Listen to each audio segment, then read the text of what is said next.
Good morning. Welcome to Books at the Bottom of the Stairs. My name's Lorene. I'm not 100% sure what's going to come out of my mouth this morning.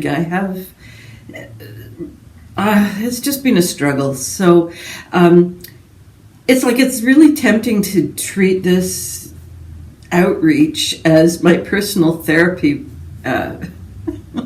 explosion.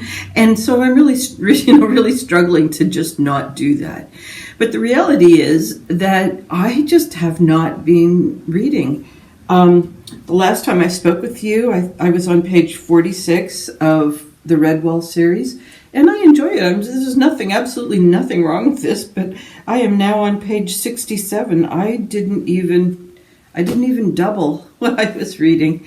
I just don't know why that is, because reading is, for me, since little peopleness, where I go when things are bad and when they're good and when I've got a great book and just when it's sunny, when it's shady. It's like I've always got a book attached to myself, and I have this kind of anxiety level that if I don't have 4 or 5 books sitting here waiting for the next I just need to have them in place so that I know that there's a security blanket. And these are all books that, are part of that security blanket system, but they're the ones that I have reasons why they're not being read right this second. And some of that's nonfiction, which is a whole reason in itself. But I haven't been able to reach. So these are the books I'm not reading, which I believe are good books. I just haven't been able to do it. The Syrian Ladies Benevolent Society is, I'm supposed to have that read by April 23rd, which might be tomorrow. It's short stories, Canadian short stories, and it's by Christine Estima. And there's a note that I've been looking for 2 weeks.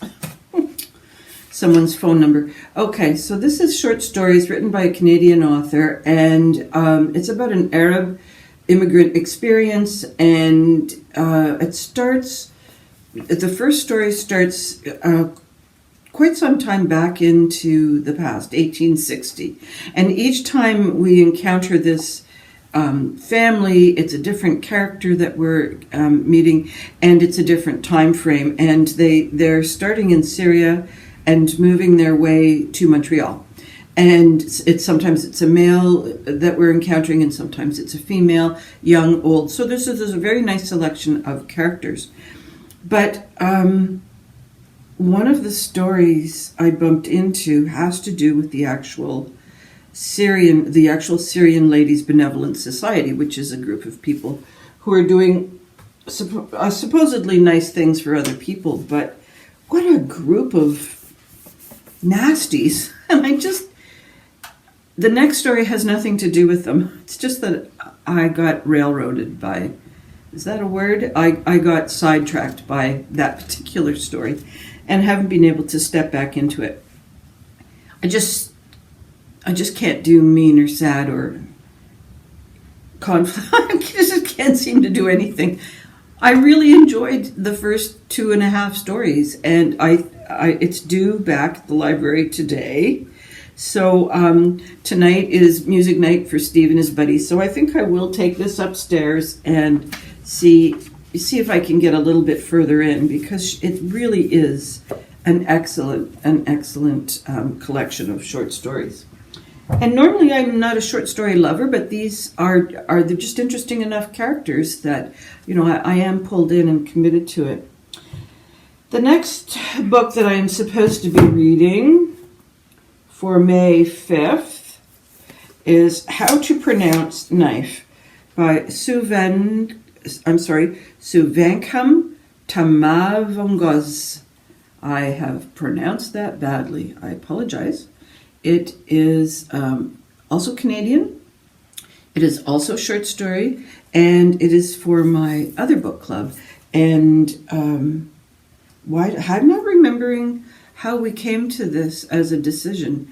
I think someone else's book club. We all seem to have more than one book club, so I think someone else's book club was reading it, and so therefore it sort of was brought to our attention. Luckily, this isn't due until May 5th, so perhaps I'll bounce back into cheerfulness or something. And but like highly recommended, and the library, Halifax Regional Library, has made this into a book club kit. So obviously there's enough people out there that think this book has lots of good discussion points, and so they've gone to the trouble of making book club kits. Now, I don't know if you've bumped into this or not. So book club kits are where they have made about 10, let's just say 10 books available, and you can pick that up and in a bag from the library with your library card, and it's free. And I think that there's some supporting documents where there's questions that could be asked. I think there's information about the author, and perhaps sometimes they've got interviews with the author about that particular book, and so it's a really nice little thing to do for your book club. If you're getting shy on ideas, this might be something to help. Or you know what, if you just don't even want to think, you can sign up to the library and just sign up for the different book club kits, and whatever shows up on your doorstep is the way to roll with it. So there's an idea. Okay, I have 2 sticky notes that this is due in May for my online book club with Jolene from A Bookworm Adventure Girl. So that would be the end of May. And the trick here is I need to read it before I leave for Holland, because I'm not going to take it with me. I don't like to take library books with me when I travel. This is A History of Burning by Janica Oza. Oh, sorry about the glare. Let me try this side. I think, woo, did we get it?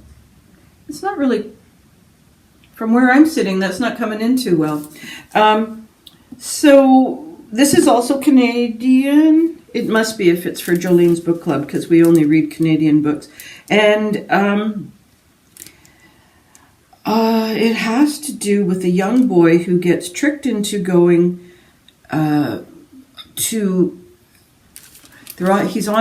he gets tricked into being on a ship that's going to take him to Uganda, which is going to mean that he is on the building of the railroad gang, I guess. So he's kind of signed his life away in a sense. He's illiterate, doesn't know what he signed. He's been promised a job. His family is starving, so he just goes for it, having no idea. And therefore, at a certain point, they have to flee Uganda, or the family, the descendants perhaps, and because Idi Amin has expelled South Asians from that country in 1970s. So, which is actually my brother-in-law's story. Not the first part, but the second part, where he and his family had to leave Uganda. So that might be interesting, might give me some perspective into my brother-in-law's family. I think they were in a better position economically than this family is. Anyhow, again, I just haven't been able to pick it up. It's supposed to be amazing, and boy, that gold doesn't do any favors to the cover, does it? So I recommend that one as well. It's had really good reviews. And why am I telling you about this book? Because of Jolene, but also the person who runs Canada Reads, the MC, when asked what would be his book of the year, that's what this person recommended. So I think that's, if I was Jolene, I could give you a billion more pieces of information, because it stays in her head. This one is for my August book club, the Woozles one, and this is the one where I was moaning and complaining about a whole pile of romance books that I thought were ridiculous.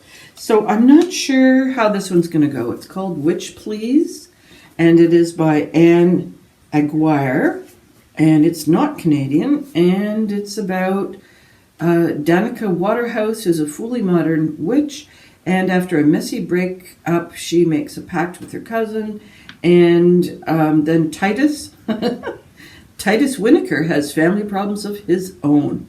Well, until he meets Diana. So the sparks are instant, their attraction irresistible. For him, she's the one. To her, he's forbidden fruit. Can a modern witch find love with an old-fashioned mundane who refuses to settle for anything less than forever? Oh boy. At least the printing's big, or the spacing, should go quick. I wonder if I'm gonna, oh my goodness, I wonder if I'm not gonna finish that before I start. What I do have that's actually valuable in terms of recommendations is, because I haven't been reading, I have been listening. And that's not something I do as a rule. I don't do audiobooks, partly because I'm a bit restless, and unless I'm sitting and knitting or, doing a puzzle or something like that, I just wander away. I don't even really hear that I've wandered away, and I'll come back and realize 3 chapters have passed.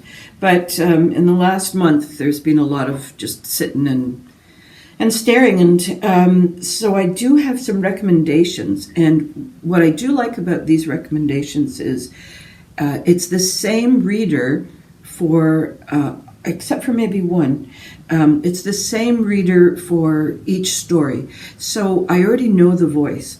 One of my problems with Hoopla and Libby is Hoopla in particular. You can pull up an audiobook that you'd like to listen to, but in our section of the world anyhow, I don't get a pre-listen, so I'm not sure what the voice is going to be like. And if I don't like the voice, and if I don't like the pacing of the voice, I've already made a judgment about the book, which is not fair to the book. What is the other reason I like that? Because in this case, these are fairly low, quiet, fairly modulated voices. There's not a lot of high pitches and low pitches. It's perhaps boring, but that's kind of what I need right now. But they're detective stories, so they're not entirely boring. Okay, so the first one is Bite-Sized Audio. And the reader is Simon, and he's got, I don't know if you guys remember cartoons from the 60s and 70s, but there was Simon, I think he was, with his dog. Oh, the name's just, I'm going to say, oh gosh, the dog was the scientist, and he was always explaining things. It's his voice. I just think it's hilarious. So these are about 30 to 40 minute short stories. They're detective stories for the most part.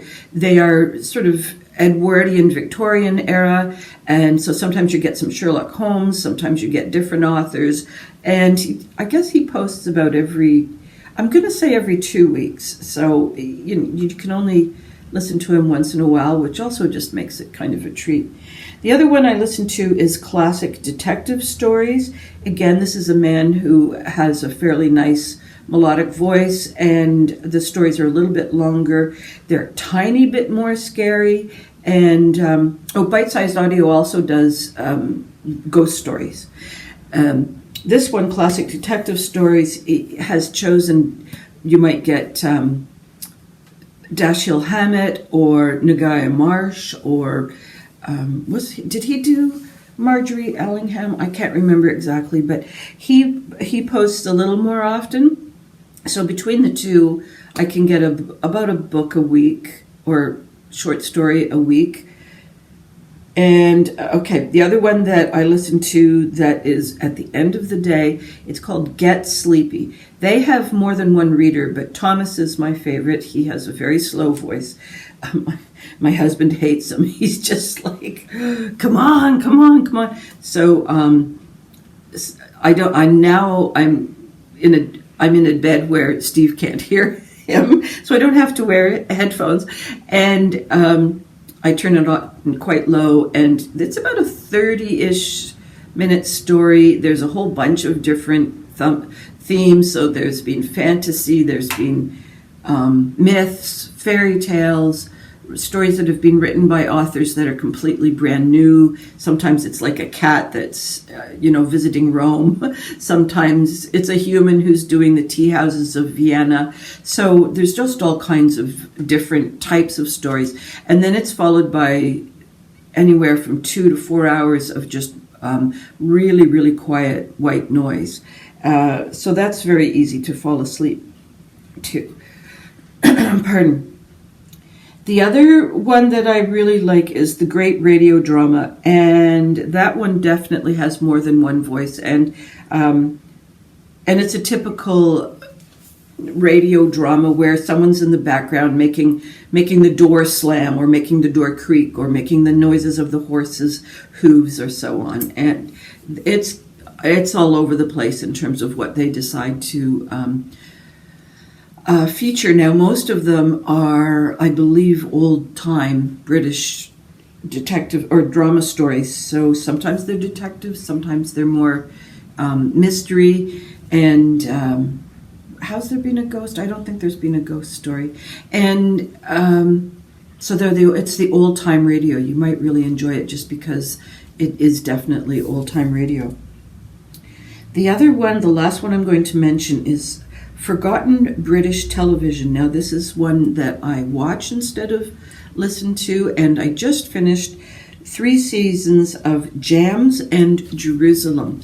That has been really great. That's been funny. It's written by Jennifer Saunders. I'm not sure how old it is, but given by the facial features, it's like a good 15, maybe even 20 years ago. Everybody's still fairly young in it.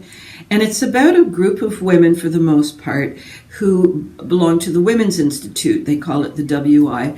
And it's a floundering Women's Institute group.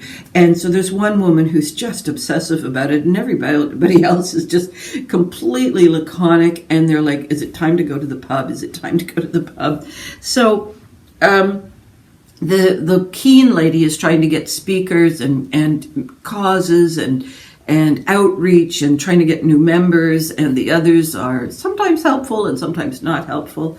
And Dawn French plays the role of Rosie, who's actually 2 characters in one. When Rosie is when she's sweet and nice, and when something happens in Rosie's life that makes her angry, she can't actually express it as Rosie. So out comes Margaret. Margaret is mean. And so everybody's like, oh no, it's Margaret. David Mitchell plays the son of one of the women.